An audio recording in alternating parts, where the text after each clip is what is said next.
last week, we talked about expenditure function and consumer welfare. So ideally, for the case here, if initially we were facing the budget line with prices P1, P2, which is a lower P1, and if P1 rises to P1 prime, okay, so P1 prime is a higher P1, and from here to here, from E0 to E1 is a price effect. Accompanied with the price effect is actually the prices changes. Okay, the prices change, and as well, not only the price change but also the real income. So not only the pure substitution effect but also the income effect. And we like to measure the change in welfare. So we like to know how a consumer feel or harmed or helped. What do you think the consumer would feel if the price changed from P1, P2 to P1 prime P2? Alright, here we make an assumption that P2 equals 1. Let P2 be 1 for convenience reason. Of course, this assumption is not necessary. It's not necessary, but it's easier to understand. The reason is that, you know, the vertical intercept here, we said it should be y over P2, right? If we use O income, we spend O income on good 2. So this would be the maximum amount we may consume. This would be the maximum amount we may consume of P2, right? Of good 2, commodity 2. However, if P2 is assumed to be 1, then this would be Y, would be our total income or be the expenditure, the total expenditure. So if you do not make this assumption, then you need to convert the intercept back into income or expenditure. You must multiply P2 to the intercept, okay? But if we just assume P2 equals 1, then it would be easier. It would be easier or more intuitive. Alright, so for the first way or first perspective, how to measure the welfare change, we may use the utility to represent the welfare. Alright, so the change in welfare as it defined by the change in utility, then we would use the new utility minus the original utility, U1 minus U0. So if this term is negative, which means the consumer is harmed, is worse off. However, if this term is positive, which means the consumer is helped, or he or she will feel better off. Alright? So the sign of this term determines what? Determines if the consumer is harmed or helped. Okay, anyway. But however, the problem is here. It's like this. Utility is hard to measure. We know we may feel something, but it's very hard to give this feeling a specific number, right? It's hard to see. for example, you feel happy now, but if I ask you, how happy are you? Give me a number, give me a value. It's hard to do that, right? So you may just arbitrarily tell me that, oh, I feel 138 points of happiness. But actually, the number is meaningless. It doesn't matter. But if we just want to measure with a specific number or a meaningful value, how can we do that? We just transform the value into, let me see, where is it? Did I say something on this slide? Using a monetary unit to do that, maybe here or the previous one. Anyway, we just like to use something with monetary unit to do that. And how can we do that? We just use the expenditure function. This is the second way or the third way. So given P1, P2, given this, the slope, the same slope or the same MRT, marginal rate of transformation, which is the slope of the budget line. So using the initial or the original slope, we may measure the difference between this and this. So if your utility is higher, your minimum expenditure must be higher, right? So the expenditure goes with the utility. A higher utility would be accompanied with a higher expenditure. It should be very clear, right? So between E and U,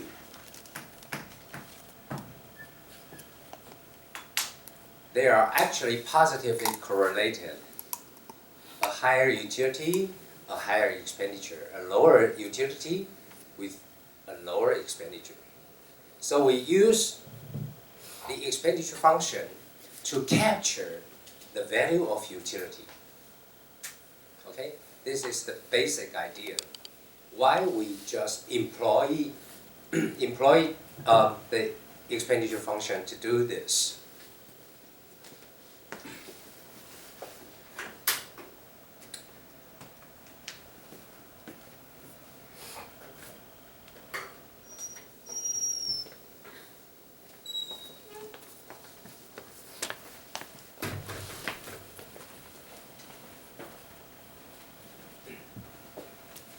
Utility is hard to measure, however, expenditure is easy.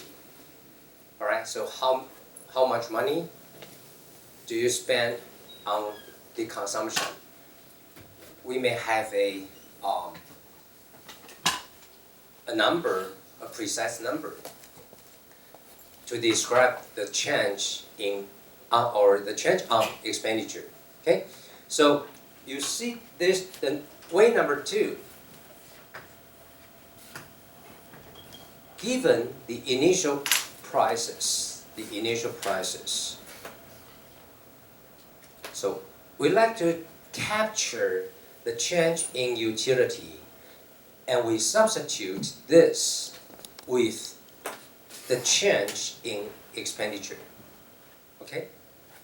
So given P1, P2, and we like to capture or to measure U1, we just use the expenditure, which is the minimum expenditure to have U1 or to achieve the level of U1.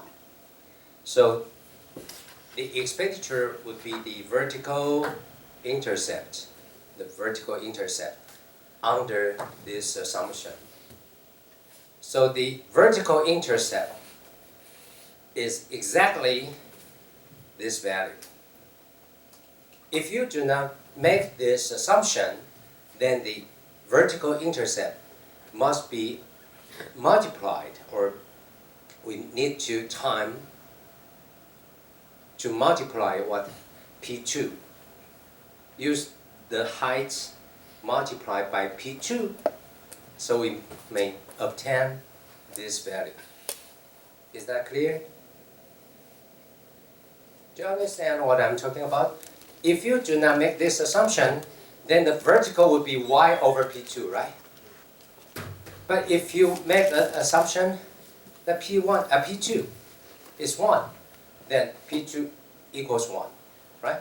So it is y, or expenditure directly.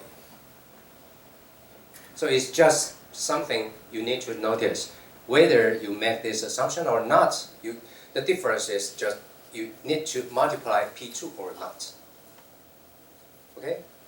Actually, you need to multiply the intercept by P2 anyway, even P2 equals 1.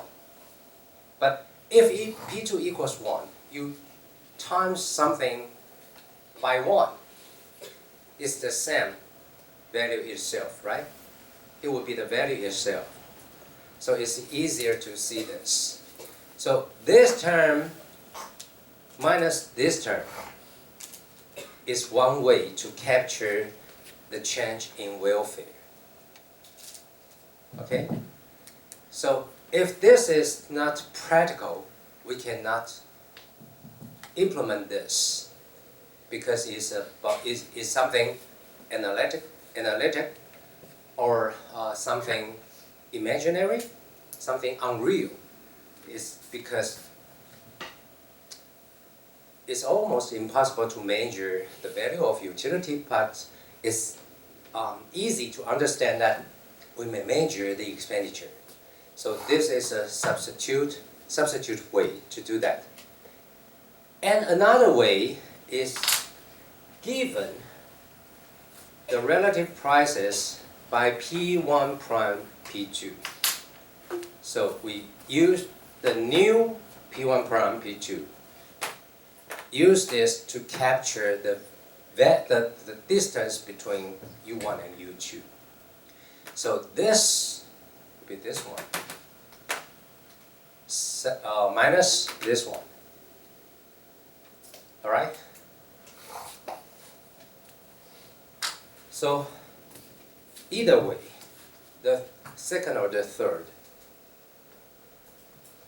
if this is negative, then this must be negative, this must be negative.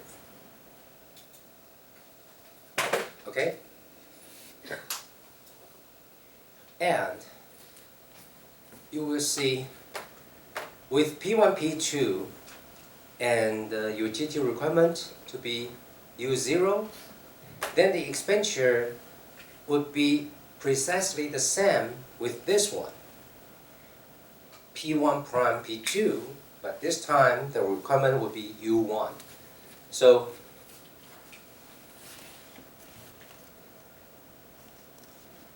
these two terms equal each other. They are equal to each other. Is that clear? Since they have this identical slope or what? No. Identical intercept. Oh. This one and this one with the same intercept, right? Yes. Vertical intercept. So they actually, the expenditure value would be the same.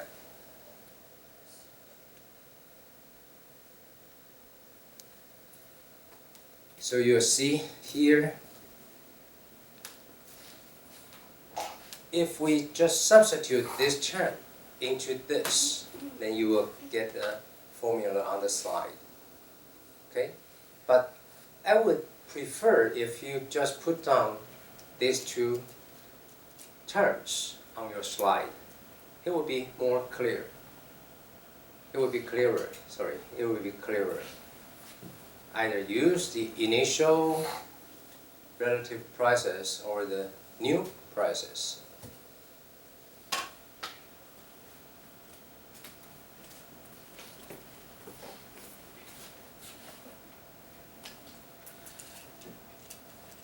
And also, last week we talked about CV and EV. compensating variation and equivalent variation.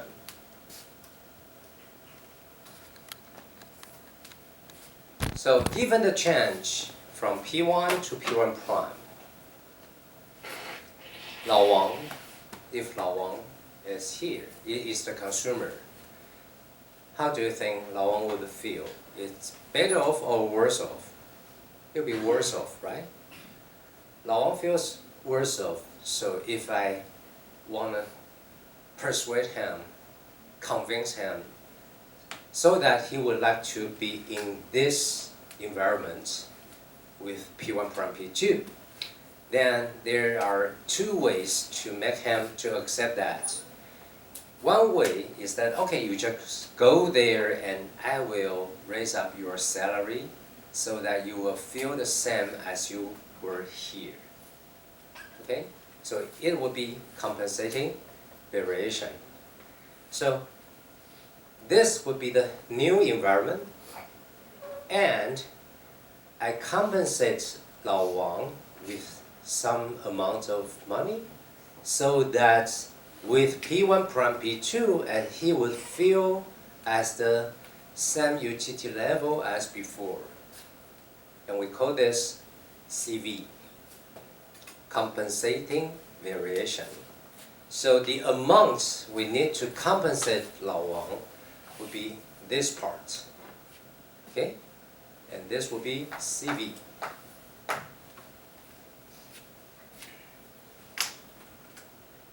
Or there's another way. I would say to Lao Wang, I would talk to him and say, if you are not willing to go there, all right, I will cut your salary and until you feel the same as you were there. You may stay, but I will cut your salary. Okay?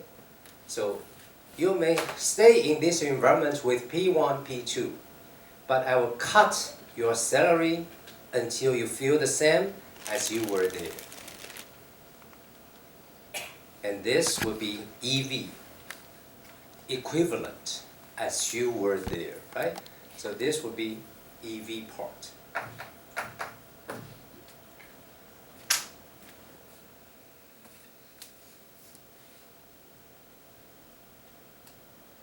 So once again, let's read over the definition of CV and EV. CV is the amount of money we would have to give a consumer, give Lao Wang after a price increase to keep Lao Wang on his original indifference curve. So he will feel as happy as he were here. Alright? So actually, he will move to a new environment, but he will feel as happy as he were here. This will be CV, compensating variation. And EV is the amount of money we would have to take away, to cut, to take away from Lao Wang to harm him as much as the price increase did.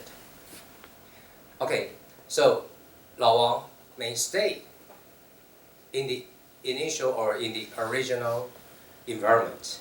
However, we take away from him some money so that he will feel as painful as he went to there. Alright? So CV and EV.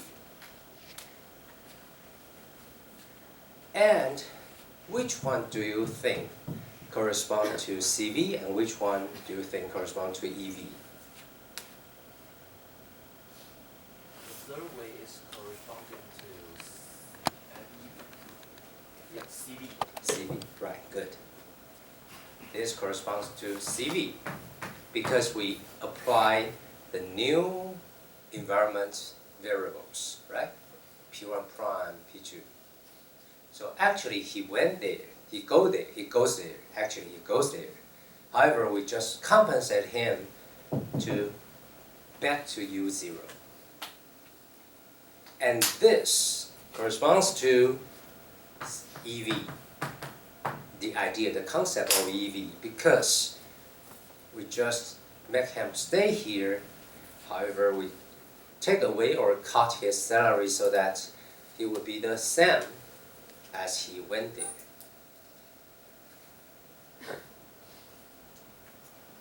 Alright?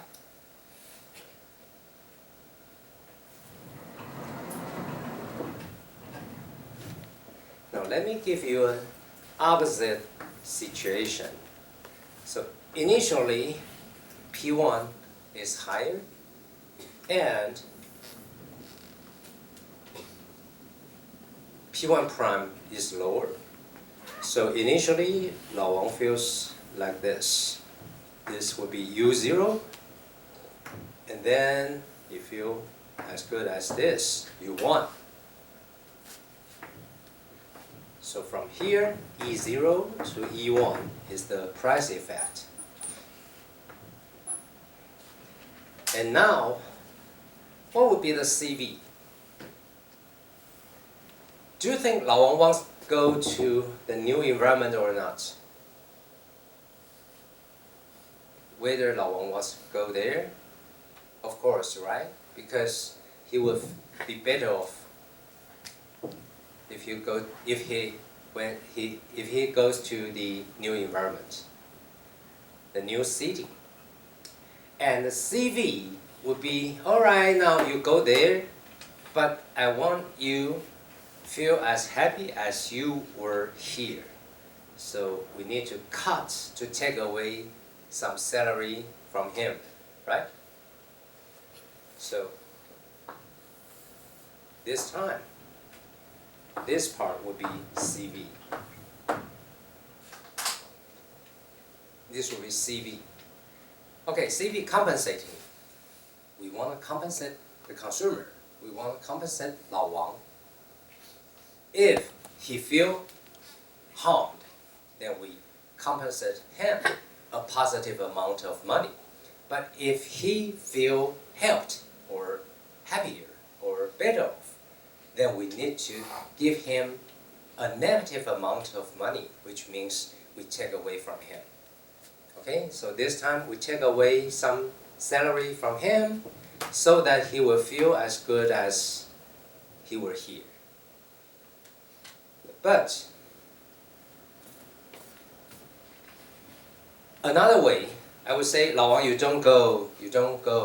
I need you to stay here. And Lao Wang say, oh, I want to go because it's better there. And I would say, all right. So if you stay here, I will give you something so that you will feel as good as you were there. So given the environment he stays, now,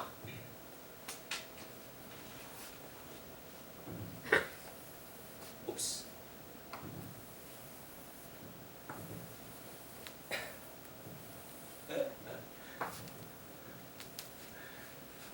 All right.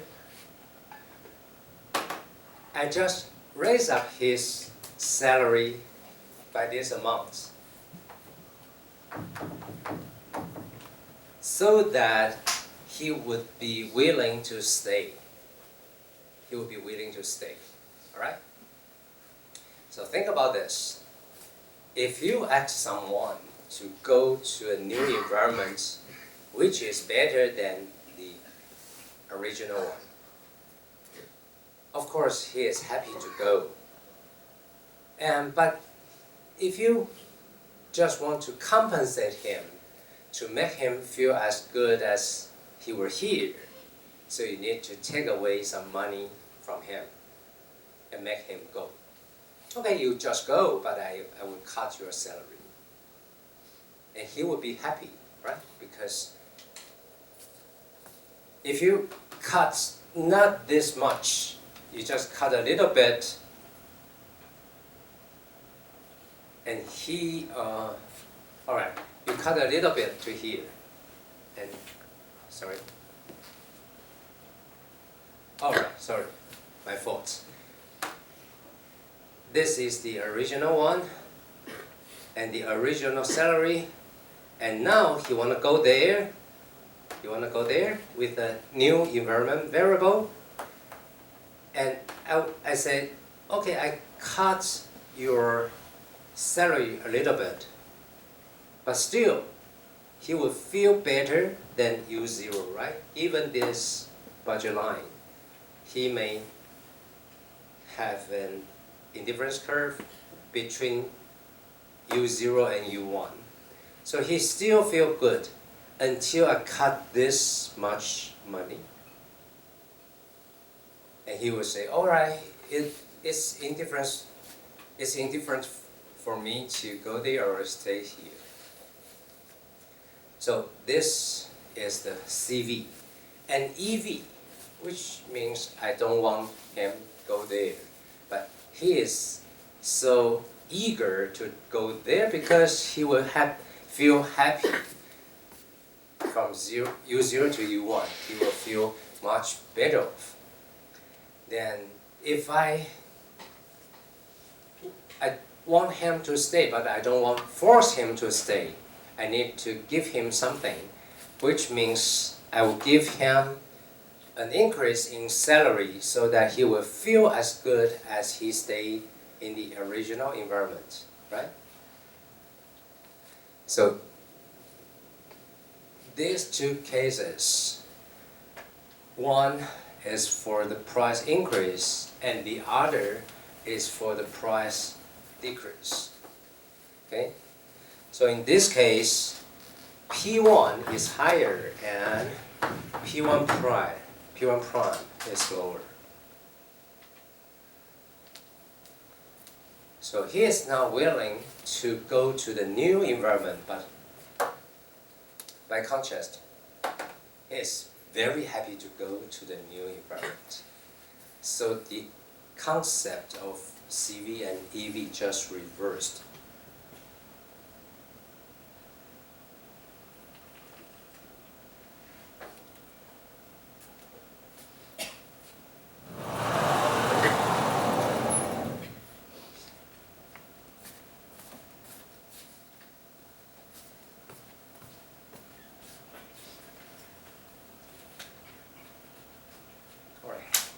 I think we have already practiced last week.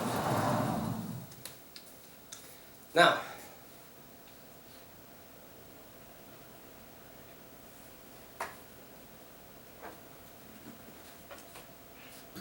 all right. On your very first sight of this curve is Marshallian demand curve. And here is a Hickshian demand curve, another Hickshian demand curve. The Hickshian is steeper than the Marshallian. So what do you think? If this